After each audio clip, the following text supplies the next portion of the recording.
दल विरोधी मंतव्य देउथबा नेतांक उपरे बर्षिले स्नेहांगिनी छुरिया।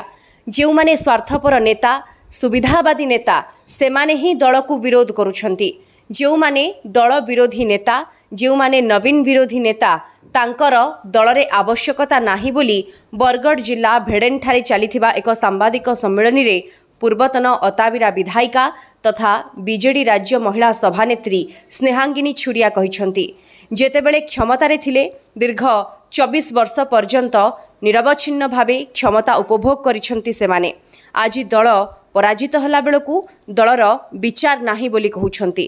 दल तांकु केबे क्षमा देबो नाही एकथा कहिछंती स्नेहांगिनी छुरिया। जो माने स्वार्थपर नेता स्वार्थवादी सुविधावादी लोग से माने ही दल को विरोध करेंगे।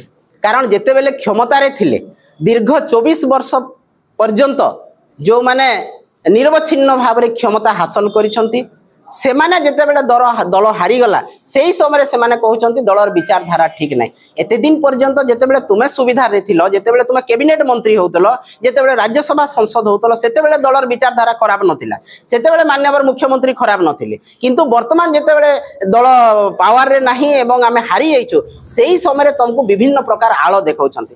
दलर संगठन सुदृढ़ अच्छी नेता नवीन पट्टनायक तांको आमे समस्ते आमर सर्वमान्य नेता भाव में ग्रहण करिछु एवं जो माने दलर विरुद्धाचरण करिसंती एते सुविधा सुयोग पाइला परे से माने स्वार्थपर सुविधावादी एवं तांको दलर कोनोसी आवश्यकता नाही।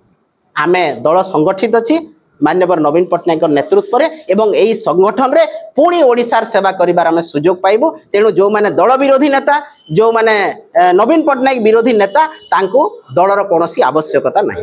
आज दल निलंबित कला कारण से दल विरोधी कथा कहिसंती दल निश्चित भाव निलंबित करिवो। कारण से 24 वर्ष काल दलर कैबिनेट मंत्री हेकि रहिले चारि थर जितिले 4 थर कैबिनेट मंत्री हेकि रहिले बहुत थर रही किंतु तथापि मध्य दलर जदि आनुगत्यता तांको पाखरे नाही ताले दल निश्चित भाव निलंबन करिवो।